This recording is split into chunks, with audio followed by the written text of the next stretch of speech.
Joni Mitchell, Blue. Blue is an album that has been on my radar forever, but I have been in no hurry to confront it.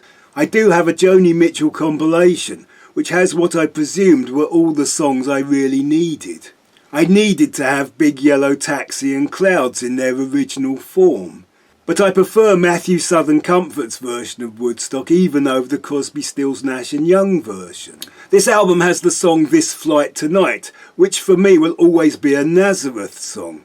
I always knew it was a Joni Mitchell song, but though at the time I liked blues rock, I liked it when blues rock bands did something folky, like Thin Lizzy did with Whiskey in the Jar.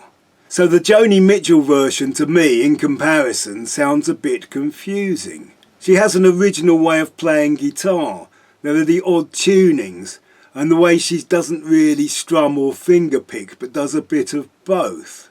So along with that guitar playing and her non-straightforward singing, I often need to hear her songs numerous times to fully understand what is going on. Whereas the covers simplify everything, losing the ornate embellishments and making the melodies and structures much more obvious. I have always admired Joni Mitchell's songwriting, but my big fear was that I just would not like this album. And I knew I would pressure myself to like it. However, it came time to face the daunting task of allowing the whole thing into my life, when I found a copy in the Florence Nightingale charity shop in Beaconsfield for only £1. £1 seemed to be an insult to such an acclaimed work, especially as it shared space with overpriced vinyl. I must say in places this album moved me to tears, and in places I found it very uplifting. But that's all very well, but often I want music to numb me and calm me down. I used not to be interested in what became known as unplugged music, songs accompanied just by acoustic guitar or piano.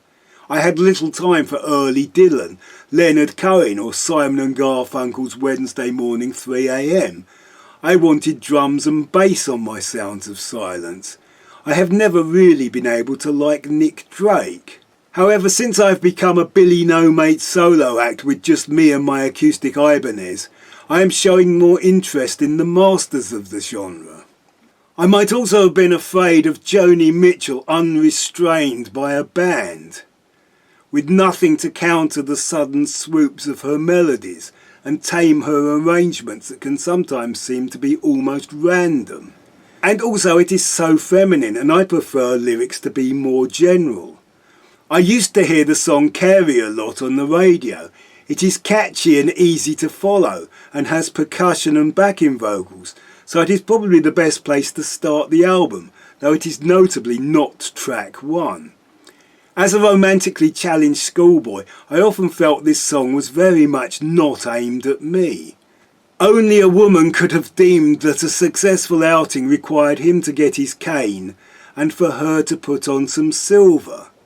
For Joni Mitchell, minor details seemed to be central to the story. I was at an age when I wanted to hear about party dresses, high-heel sneakers and blue suede shoes. And when Joni sings about him being a mean old daddy, I thought she was just looking for trouble and wondered why she could not just go and look for a nice guy. She sings about her old man, and it was an era where her old man would have called her his lady. This album is very much of its time, and she uses the language and philosophy of the hippie, though on one song she sings about how giving peace a chance was just a dream some of us had. Joni sings the words we used to hear from all the wise women we knew at the end of the cheesecloth and joss stick hippie era. Girls who called themselves witch and gypsy, Shakti Joni or even Abraxas in Stevie Nicks' floaty lace. Forever in the friendship zone, offering truisms as balm to our sorrows. Ideas that we all knew had failed them in their romantic troubles. Joni Mitchell seems so sensitive, and knowing as we do her romantic history, it is surprising that she has survived what must have been some devastating breakups. She seems to approach romance so optimistically, but it is always a triumph of optimism over experience, and she is so articulate in her descriptions. It is an album of moving lyrics, which are so confessional that in these days she would probably be accused of oversharing. Perhaps the most moving is the song Little Green, in which she sings to the daughter that she had to give up for adoption. It may also have one of her best melodies. I think I best understand the piano tracks. The piano is much more solid and grounded than the guitar. I like that she does not play rock piano, those Elton John and Billy Joel block chords elaborated by fourths and sixths and country thirds. But rather, to me at least, her playing sounds a bit more classical, bit more Debussy or Stravinsky. On the song My Old Man, the piano takes a strange harmonic turn, unlike anything else I can think of. It is an album that deserves all the praise it gets, and I am glad to now have these songs in my head. Blue, Joni Mitchell.